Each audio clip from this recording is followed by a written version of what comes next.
क्या आपको मालूम है कि मौन रहकर भी ब्रह्म को प्राप्त किया जा सकता है, ईश्वर को प्राप्त किया जा सकता है। ये एक ऐसी प्रक्रिया है कि यदि आप चुप रहते हैं, मौन रहते हैं, अपनी वाणी को शांत रखते हैं, तो आपको ब्रह्म प्राप्त हो सकता है। एक इसी प्रकार से एक मेहर बाबा थे जो मौन रहते थे और वो सालों मौन रहे। जो भी बात कहनी थी वो लिख कर कहा करते थे और उन्हें इस तरह से सिद्धि प्राप्त हो गई थी। मेहर बाबा उनका नाम था और उनकी अपनी अलग ही एक प्रतिभा थी।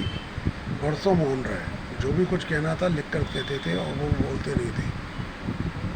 ये ऐसा भी होता है और मैं आपको ये भी सलाह दूंगा कि यदि 8-10 दिन के अंदर कुछ घंटे के लिए यदि आप मौन रहें तो आपको अपने बारे में सोचने का मौका मिलेगा। आप अपनी वाणी को विराम दीजिए। विराम देने के बाद ही आपको ऐसा महसूस होगा कि हाँ, वास्तव में मौन रहने से फ़ायदा है। और यदि आप ऐसा कर सकेंगे तो आपको बहुत फ़ायदा होगा और उससे आपको अपने बारे में सोचने का मौका मिलेगा, अपनी कमियां देखने को मिलेंगी और आप उस बात को अच्छी तरह से समझ सकेंगे, अपनी कमियों को समझ सकेंगे जो आपके अंदर हैं, जो आप नहीं समझ पा रहे थे। ये मौन की प्रक्रिया बहुत ही गजब है, लेकिन आज के युग में कोई मौन रहना ही नहीं चाहता, कोई चुप रहना ही नहीं चाहता। उसे तो बोलना है, कुछ ना कुछ बोलना ही बोलना है। बहुत कम लोग ऐसे होते हैं जो गंभीर होते हैं, बहुत कम बोलते हैं। ऐसे लोग आपको कम ही मिलेंगे, जबकि ज़्यादातर लोग बोलते हुए ही मिलेंगे आपको।